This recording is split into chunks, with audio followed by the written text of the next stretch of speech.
Oi, meu nome é Cláudia e você está no canal Uma Deusa, Uma Louca, Uma Feiticeira. E hoje eu vou trazer meu lado mais sensato para refletir sobre cirurgias plásticas e se eu me arrependi ou não de ter colocado silicone.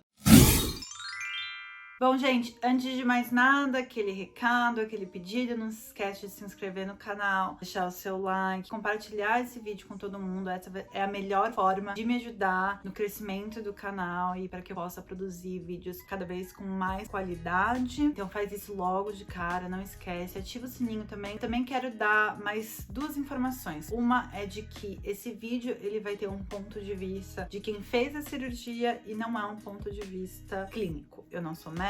E a segunda coisa, eu quero também fazer um aviso aqui de gatilho, porque eu vou falar um pouco sobre o meu distúrbio alimentar, compulsão alimentar. Bom, gente, antes de entrar propriamente na parte da cirurgia, quando eu decidi, quando eu fui procurar um médico, como foi a minha experiência com os médicos que eu fiz a consulta e depois na cirurgia, o meu pós-operatório, e hoje, depois de quase 10 anos que eu fiz a cirurgia, eu preciso voltar um pouquinho no tempo. Então, se eu quiser puxar na memória como foi minha relação com a comida, se minha relação com a comida era uma coisa boa ou não, eu não consigo lembrar de uma boa relação com a comida, em que eu via a comida como algo que vai me dar um combustível ou como algo prazeroso. A minha relação com a comida sempre foi problemática. E isso vem muito do que eu via ao meu redor. Era essa questão de que, como eu não nasci com um corpo magro, a criança sempre magrinha que você fala, essa daqui pode comer qualquer coisa. Eu não fui essa criança. E aí, por isso, eu cresci ouvindo que eu não poderia comer qualquer coisa, que eu tinha que pensar sobre o que eu comia, porque se eu tivesse vontade de comer alguma coisa, eu não podia fazer desse jeito, porque eu ia engordar e isso não é bom. E então isso acionou no meu cérebro essa válvula de que a comida era uma coisa ruim, era uma coisa tóxica. Então quando eu comecei a me tornar mais adolescente, na verdade pré-adolescente, começar meninas fazerem dietas e partilharem dietas na escola. Em contrapartida, ver, por exemplo, a minha irmã, que o biotipo dela é menor do que o meu, e ela foi uma criança bem magra, uma pré-adolescente bem magra, e eu vi que ela podia comer uma sobremesa depois do almoço, ela podia comer a pizza na sexta-feira à noite, não precisar tomar um suco detox no dia seguinte. Cada vez mais isso estimulava dentro de mim essa raiva do meu corpo. Por que eu nasci desse jeito? E isso fez com que eu restringisse e fizesse dietas desde muito nova, sem entender nem o que significa dieta. Emagreci, engordei muitas vezes. Porque o que começou a acontecer? Eu restringia tudo a ponto de já ouvir amigas minhas falarem, por exemplo, quando eu tava fazendo dieta, elas perguntavam, como é que você tá emagrecendo? E isso eu tô falando de 13 anos de idade, 14 anos de idade. E aí eu falava, eu tô comendo de manhã uma banana com um pouquinho de granola. Não pode, porque banana engorda, banana tem açúcar, não pode. Então você come só um pedacinho de queijo. Essa minha amiga pegou dieta escondida da mãe pra fazer aquela dieta que restringe o carboidrato. Você não come nada que tem carboidrato. Então o que começava a acontecer? Eu fazia isso de uma forma doida, e aí quando você vai comer, por exemplo, um pedaço de bolo, eu não conseguia comer um pedaço de bolo, porque aí o meu corpo entrava nesse mecanismo de estar precisando de carboidrato, e isso eu tava indo pra escola, eu praticava esporte, chegava na hora que eu comia um pedaço de bolo, eu comia o bolo inteiro, meu cérebro ficava muito doido, eu falava, por que eu tô fazendo isso? Eu não entendi esse mecanismo. Inclusive, eu também entrei no processo de que quando eu estava magra, as coisas aconteciam, era bom, as pessoas me elogiavam, mesmo nova, mesmo com 15 anos, 16 anos, 17 anos, ninguém perguntava como é que eu estava emagrecendo. Eu era uma adolescente. As pessoas, elas me elogiavam. Você tá se cuidando, você tá com um corpo lindo. E eu tava fazendo as coisas mais absurdas. As portas se abriam pra mim. E é muito essa sensação de você ser tratada, as pessoas te ouvirem melhor, as pessoas serem menos grossas, brutas, não fazerem piadas que te ofendem na frente de todo mundo. E isso aconteceu comigo durante a adolescência. Mas o que isso tem a ver com o silicone? O fato de eu ter engordado e emagrecido muito durante a minha adolescência, e isso foi durante a pré-adolescência, adolescência, o peito começou a desenvolver e ele nasceu e foi ficando caído desde bem nova. E durante também essa adolescência, as conversas que a gente tinha entre amigas era, por exemplo, principalmente porque a gente tava desenvolvendo o nosso corpo, era do tipo, você viu fulano, o peito dela é mó feio, você viu ciclano, um peito é muito maior que o outro, como é que pode? Ela tem 16 anos da nossa idade, o peito dela é caído, é mó feio, é nojento. Então essas palavras de nojo, de credo, de ai que horror, ai que coisa feia, era muito falado. E era, o meu peito era assim. Então eu não tirava sutiã, top na frente das minhas colegas. No vestiário eu sempre virava de costas, eu sempre tentava tampar. E isso foi ficando pior com o tempo, porque quando eu cheguei próximo dos 18 anos, eu emagreci mais de 25 quilos, eu fiquei muito magra, não saudável, inclusive. E meu peito tava assim, só uma pele mesmo. Caiu muito. E aí começou a chegar ao ponto de eu não me olhar mais no espelho. Aos 18 anos, o meu maior sonho era fazer a cirurgia que eu pudesse levantar o meu peito. Durante essa época, as coisas que eu mais odiava era meu peito e era a minha orelha. Porque a minha orelha era assim, ela não é coladinha, é uma orelha assim, um pouquinho mais pra frente. E aí eu fui muito zoada de dumbo e eu tinha muita raiva da minha orelha. Só que eu consegui esconder, colocar o cabelo. Durante essa época também, olha como é muito doido tudo que eu tô falando. Eu Tinha fotolog. disse muito da minha idade. História longa, mas eu recusei ficar com o menino, não quis ficar com ele. E ele e o amigo deles, eles criaram diversos, acho que, né, fotologs Fake news, né? Olha só, desde naquela época, minha gente. E eles entravam no fotolog pra falar do meu nariz. O meu nariz, eu não gostava dele porque ele tinha aquele osso um pouco maior aqui assim. Tinha muito, falava, podia ser retinho. Mas não era muito uma questão, mas porque isso começou muito. Eles começaram a mandar muito, eu não sabia que eram eles. Depois de um tempo eu fui descobrir que eram eles que fizeram isso. Eu achava que eram as várias pessoas tendo acesso ao meu fotolog, parando isso e falando que meu nariz era horroroso. Só que meu nariz eu não conseguia esconder o cabelo. E aí, então, formou esse fomo de 18 anos. Meu maior sonho era fazer cirurgia de levantar o seio e do nariz. É engraçado como existe um padrão de nariz pra mulher, né? Total, é bem racista, né? Esse padrão. Eu criei essa meta. Eu seria feliz a partir dessa cirurgia. Eu lembro que meu pai, ele foi bem contra no começo. Ele falou, não, você não precisa fazer isso. E eu falei, pai, mas eu preciso isso. É meu psicológico, minha saúde mental, né? Porque é isso que as pessoas te vendem também. Bom, a mãe, né, falou assim, vamos no médico, vamos ver o que o médico tem pra dizer sobre isso, porque você é muito nova. E aí ela me levou no médico que ela fez a cirurgia abdominoplastia. A gente chegou no médico, e ele é um médico bem conhecido em Santos, porque eu sou de Santos. Só te lembrar o tchau to break.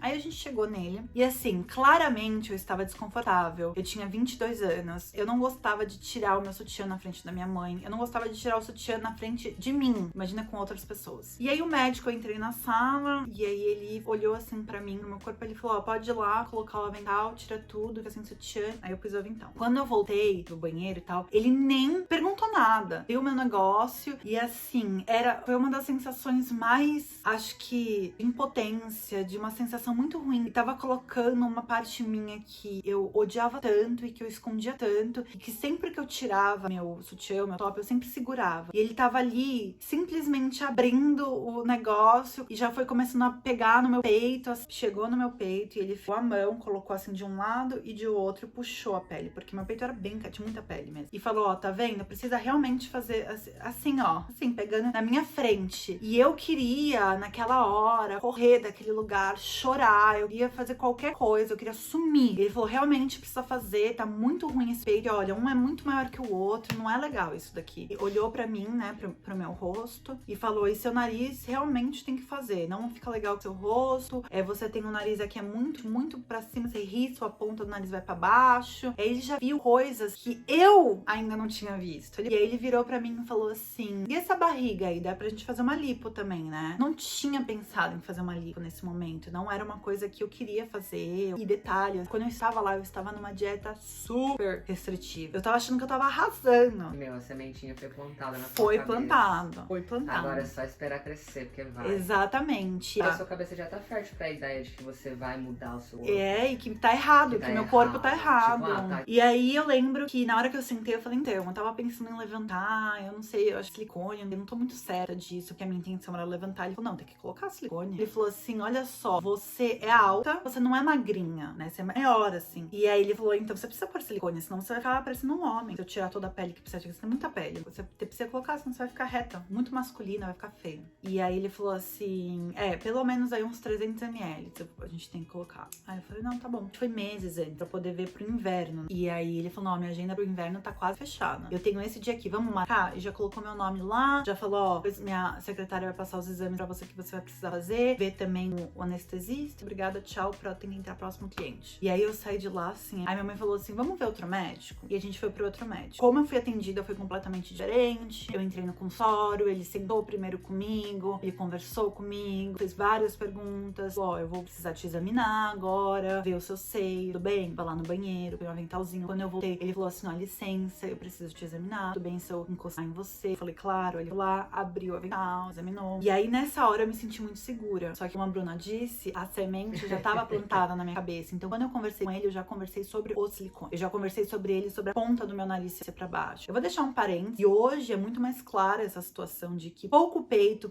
não significa você ser homem, mulher, que hoje a gente tem uma discussão muito mais esclarecedora. Mas eu já tinha essa semente, 22 anos, 10 anos atrás, eu já tava assim, ah, não, é isso mesmo, vamos botar. Um médico bom no atendimento, porque ele fez o trabalho dele da melhor forma possível, ele sabia que era uma menina nova, então ele foi ali pra explicar tudo o que ia acontecer durante esse dia, anestesia, ele me passou um monte de exame, realmente todos os exames que você pode imaginar, foi levado pra anestesista, foi levado pra ele fez o trabalho dele da melhor forma possível. Só que algumas coisas não foram discutidas, que é riscos, que é risco de perder sensibilidade. Às vezes você escolhe um bom médico, que você tá fazendo o procedimento da melhor maneira possível, e existe risco daquilo ali dar errado. E é preciso discutir isso, é preciso a gente falar sobre isso durante um atendimento médico, porque pode ser que nem tudo seja flores. Porque você tá indo lá, tomar uma anestesia, alguma coisa pode acontecer com o seu corpo e você pode acordar ou não acordar. Isso é um ponto. Você tá cortando seu corpo, você tá colocando um corpo estranho, existe o risco. O que eu quero trazer durante esse vídeo, que a gente vai discutir um pouco daqui pra frente, não dá pra chegar pra pessoa e vender uma colocada de silicone, como se a gente estivesse falando pra pessoa ali, vai ali fazer a unha. Porque não é assim. Quando a gente vê esse marketing hoje absurdo da cirurgia plástica, do emagrecimento, de procedimentos estéticos, harmonização facial, todas essas coisas, eu falo pra vocês, eu bato nessa tecla todas as vezes. O que tá sendo vendido não é só aquela menina com aquele silicone, ou no emagrecimento, aquela menina com a barriga chapada. É a menina onde ela tá, é a roupa que ela tá usando, a felicidade que ela tá ali naquele momento, um estilo de vida, e é por trás disso, quando você fizer aquilo ali, você vai ter o seu sucesso, você vai ter felicidade, você vai ser uma pessoa que venceu na vida. Antes disso, você é uma pessoa que fracassou, você é uma pessoa que deu errado, seu corpo tá errado. Mas voltando à cirurgia, aí eu decidi fazer com o segundo médico, fiz a cirurgia, coloquei o silicone e fiz o meu nariz. Eu preciso dizer que eu sou privilegiada, eu tô aqui falando sobre tudo isso, mas nada deu errado na minha cirurgia, nem durante a cirurgia e nem no pós-operatório. Eu senti muita dor no meu peito, eu coloquei 300 ml, eu fiz o procedimento de levantar, eu reconstruí parte do mamilo, deixei os peitos do mesmo tamanho, tem um corte na auréola inteira e tem um corte também que vai até embaixo. Por mexer muito no seio, ter muito corte, eu senti muita dor no pós-operatório, muita dor mesmo, e muita pressão. Foi assim, os primeiros 15 dias, ri muito, espirrar, fazer qualquer movimento que eu tô deitada e fosse fazer força assim, ó, pra levantar, por mais que eu não levantasse os braços, era horrível. Eu precisei dos meus pais, dos meus familiares, até pra ir no banheiro, pra fazer xixi, pra alguém abaixar minha calça. O meu nariz eu não senti tanta dor assim, não foi nada tão estranho. E aí, quando eu recuperei, realmente, eu falei pra Bruna hoje, né, quando a gente tava conversando antes de gravar o vídeo, eu falei pra ela que foi como se eu tivesse levado uma injeção de adrenalina, só que da autoestima. Parece que assim, recuperou, passou um mês, eu tinha voltado às minhas atividades e as pessoas estavam olhando pra mim e falando, mano, você tá maravilhosa, você tá magra, peituda e com um nariz decente na sua cara. Só que como uma adrenalina que entra aquela injeção, isso fez assim, ó. Porque aí eu lembrei que eu tinha a minha barriga, que eu não tinha feito ali. Durante o meu pós-operatório, eu às vezes estava deitada, assim, que eu tava me recuperando, e eu pegava a pele da minha barriga, assim, do que ele falou que tava errado, e começava a apertar, assim, imaginando que alguém passasse uma faca ali, ou que eu fizesse uma lipo ali pra tirar a pausa aqui, mas eu também tive o privilégio de poder fazer esse procedimento estético, né? Que com 22 anos o meu estágio não ia pagar. Então a gente foi lá, juntou uma grana, minha tia pagou uma parte, meu pai pagou outra, por um bom cirurgião, num bom hospital, um bom anestesista, mas não dava pra eu agora virar, tipo, sei lá, 3 meses depois virar e falar, então, mas agora é minha barriga, mas agora é minha pele, tem marca das espinhas. Por exemplo, a cirurgia na barriga você só não fez por questões financeiras? Não, eu só não fiz por questões financeiras naquela época. Comecei a pensar, não, mas se eu juntar um dinheiro? Só que como é que eu ia juntar dinheiro pra manter, sei lá, progressiva, manter depilação, manter unha, manter sobrancelha, manter as roupas, manter sapatos, manter as bolsas, bolsas. Eu precisava também começar a fazer peeling no rosto, porque aí saiu o foco de um lugar e foi o foco pra outro. Então, tô minha cara toda marcada, odiava, eu passava quilos e quilos de maquiagem, assim, que nem uma maluca, eu dormia de maquiagem pra me esconder. Não era uma coisa assim, eu sou linda e tô aqui passando uma make. Não, era porque eu precisava esconder isso. E aí você precisa de mais, você precisa de fazer mais procedimento estético. E aí nessa loucura toda eu engordei, mais uma vez, privilégio de poder fazer isso, né? Quem consegue ir pra um spa. E aí a gente ficou 15 dias no spa, eu fazendo assim, dietas de 800 calorias no dia, dieta do líquido. E aí eu lembro que eu tava caminhando lá, fazendo academia, fazendo mil coisas. Uma das mulheres que tava lá, que a gente conheceu no spa, ela falou, você tá bem, você tá ótima, você não é gorda, ela falando pra mim. Falei da cirurgia e tal, eu falei, do peito. Ela falou, então, peito em pezinho e tal, você tá ficando bem. Só mais umas dietas, você vai já entrar no seu objetivo. Aí eu reclamei dessa gordura na barriga. Ela virou e falou assim, mas isso daí com uma lipo você resolve. Eu já fiz lipo várias vezes. Aí eu reforcei, eu falei, eu preciso fazer lipo? Fácil, você resolve, menina. Uma lipo. Rapidinho. Ela falou assim, não, e é rapidinho. Um procedimento estético rapidinho. Você vai ali e faz a lipo. Eu, nessa época, eu não consegui nem ver algumas das consequências. Porque eu tava tão tomada, agora tá perfeito, agora eu preciso minha barriga, que eu não reparei em coisas que aconteceram no meu corpo depois do silicone. Uma das coisas foi, eu perdi completamente a sensibilidade no meu peito esquerdo. Só que o que é muito louco é que eu sinto dores na cicatriz, eu sinto dor constante. Não é uma dor forte, mas é aquela dor chatinha. Coisas que quando eu puxo na memória, eu sentia lá atrás. Eu não perdi a sensibilidade agora, eu perdi a sensibilidade logo depois da cirurgia. Senti essas dores, senti meu peito esquerdo um pouco mais esquisito, eu senti lá atrás. Eu nunca parei pra prestar atenção. Faço polidense, por exemplo, na aula de flexibilidade, às vezes me incomoda bastante. Qualquer exercício que eu tenho que ficar com o peito no chão, né, ficar de bruços, me incomoda. Até hoje eu não consigo ficar de bruços em alguns movimentos pra fazer. Eu também tenho a mesma. Pra fazer, tipo, você tá de bruços e às vezes você vai fazer alongamento nos ombros, então você fica muito em cima de um peito só. Eu não consigo fazer isso, não mesmo. E isso me incomoda. Às vezes também coisas que não me avisaram. Eu sinto literalmente meu silicone em algumas partes e às vezes criam umas bolinhas. Eu não consigo apertar e sentir mesmo uma bolha assim do silicone. E às vezes até no começo eu pensava se era nódulo, o que era aquilo, e é o silicone. Eu tive que fazer mamografia antes da idade por conta dessas dores. É bem incômodo fazer com silicone, porque você tem que fazer com silicone, depois você tem que afastar o silicone, puxar só o peito, a pele do peito e fazer, e foi bem incômodo fazer isso. E hoje eu penso que eu tô atingindo os 10 anos, eu não tenho um dinheiro juntado pra poder fazer a cirurgia, eu não queria ficar um mês ou sei lá quanto tempo sem fazer esforço físico, porque eu dou aula de polidense, tipo, de você ficar em casa, vai ter que ter alguém cuidando de mim, coisas que, daqui a 10 anos eu preciso trocar, dane-se, eu vou trocar